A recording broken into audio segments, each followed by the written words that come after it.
This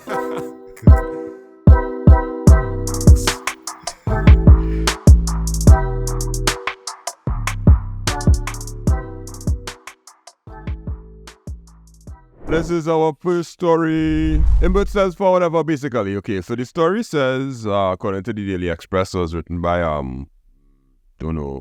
Bishana Fegu. It was November the 17th. We must press on with the digital agenda despite recent cyber attacks.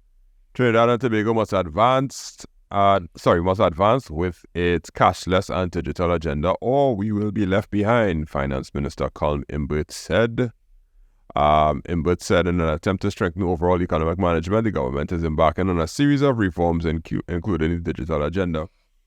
Here are the statistics that he quoted, right? In this area, unfortunately, there's still a lot of work to be done, as the statistics reveal that 72% of businesses do not have a business bank account. 88% of businesses do not accept digital payments, and 55% of individuals do not now have the knowledge to use mobile or web online banking.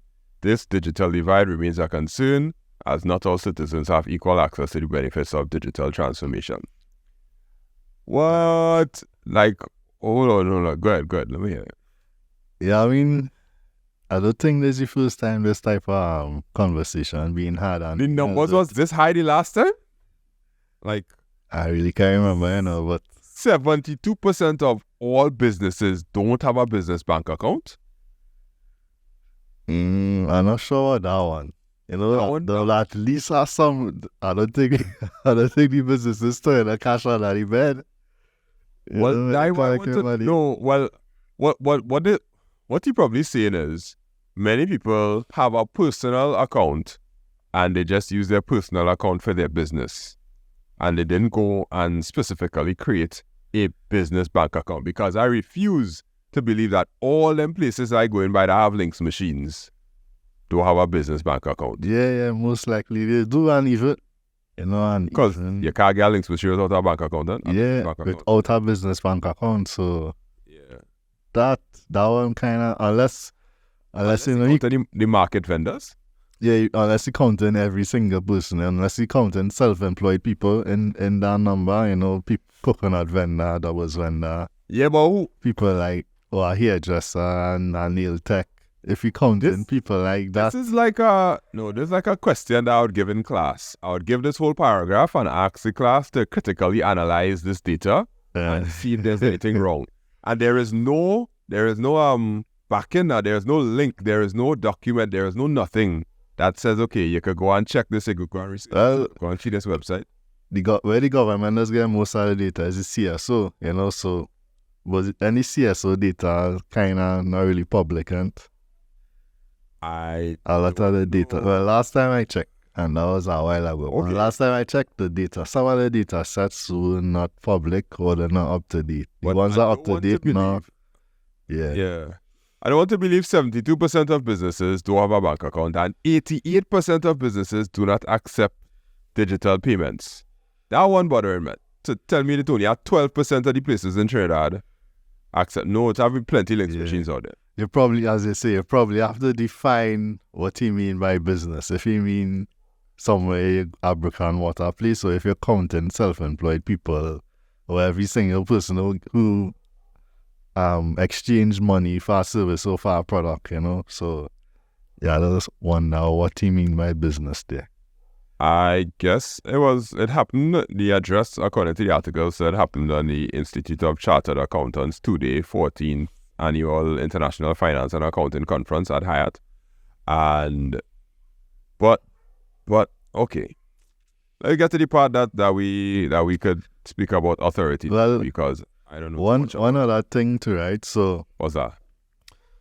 Every time you hear the Minister of Finance talk about, trying to push cashless and the digital agenda, and then he talk about this percentage of the it is 72% are only 72% of banks, businesses don't have bank accounts or whatever. Right. Yeah. In the back of my mind, all of this leading to in his mind, it has 72% of the population that are car tax.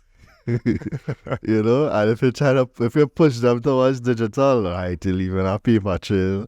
You know, I could go in and see how much money you're making, how much tax I need to put on you. You know, because it all come back to tax collection and probably the FIU not having enough ammunition to actually enforce stuff. You know, if people just collecting cash, you know, you can't just go and monitor that, you know. Okay. That's fair. That's fair. You know, because like, and even the whole cashless thing, right? Or even, I think they spoke about digital currencies too, right? Probably having their own, what is called central bank digital currency or something like that. Yeah, something so. I'll get into that part just now, but yeah. You know? Alright, okay. You talk about. Here's what, so here's what he said, the TSTT stuff. He said, while this is the ultimate goal alongside facilitating trade and exports for revenue use, Imbet emphasized that despite cyber attacks and hacks being a threat, better cyber protection must be installed. And I think they have a $50,000 grant or something so you talk about, right? Imbet, this in turn has boosted our competitiveness on a global scale, and despite all problems, we can't stop now. Look at it. We can't stop now. We must simply install better cyber protection and maintain greater safeguards and far better systems for dealing with issues and informing the public when problems occur. Not throwing shade at TSTT. Not throwing shade at TSTT at all. Of course not. Or Lisa A.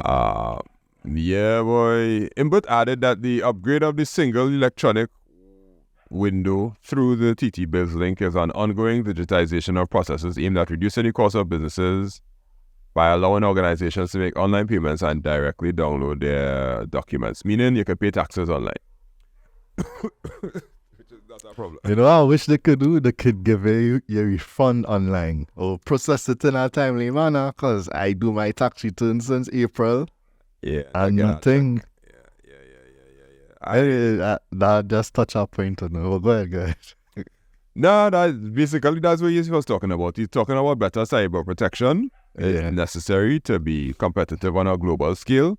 And I believe I read earlier somewhere that there is a grant in the budget. I think they spoke about the company that put in 50,000 or 500,000. I can't remember. Okay. Yeah. I think it'll be 50, most likely. Is that tax rebate or exemption or something? Yeah. Once you could prove that you put cybersecurity in place, which is weird, but we ain't gonna get to that part. So they're trying to digitize all of these things, and in the article it said that there are 13 or 14 new e-services expected to be launched in the next year, in 2024, to reduce bureaucratic inefficiencies and transaction costs. And I welcome it. Because I remember when he said you do have to do your tax refund and you have to fill out the form, put it in an envelope and go and drop it by BIR in a box in front. Yeah. And now you could do it online. And there are other things that you could do where you could pay online and things. So I welcome it. What will happen though is the people who don't use online banking, don't do anything digital or online, do you think that they will rebel, or they will just have to... What is the motivation for somebody who has a business that is not digital or has no digital footprint or whatever? What is their motivation to put this in place in 2024? What do you think? I think only if you see mass adoption by the population, meaning their customers, then they might be forced to do it. Outside of that, if the customers, you know, as this article say, 55% of the customers do use digital banking. So if those customers don't really gravitate towards it, they don't have no incentive for the business to move towards it. What incentive they gonna have it? You know, potentially leave a paper trail and then you have to pay taxes. Not saying that people intentionally don't want to pay taxes or anything like that, you know, but they don't really have an incentive. But that's exactly what you're saying. No good for that. But yeah, like, what if everything running smooth and, you know, I get my money, my customers happy, you know, what incentive do I have to move to digital? You know, it have to be the customers. They probably had to drive it. Because of the business operating. So the drive probably is to convert these 55% of people, you know, into online banking. And part of it too is probably you have a population over a certain age that probably will never move to online banking once you over, I don't know, I don't want to be ageist, but say over 55 or 60, that population, you think you would ever get them to do online banking?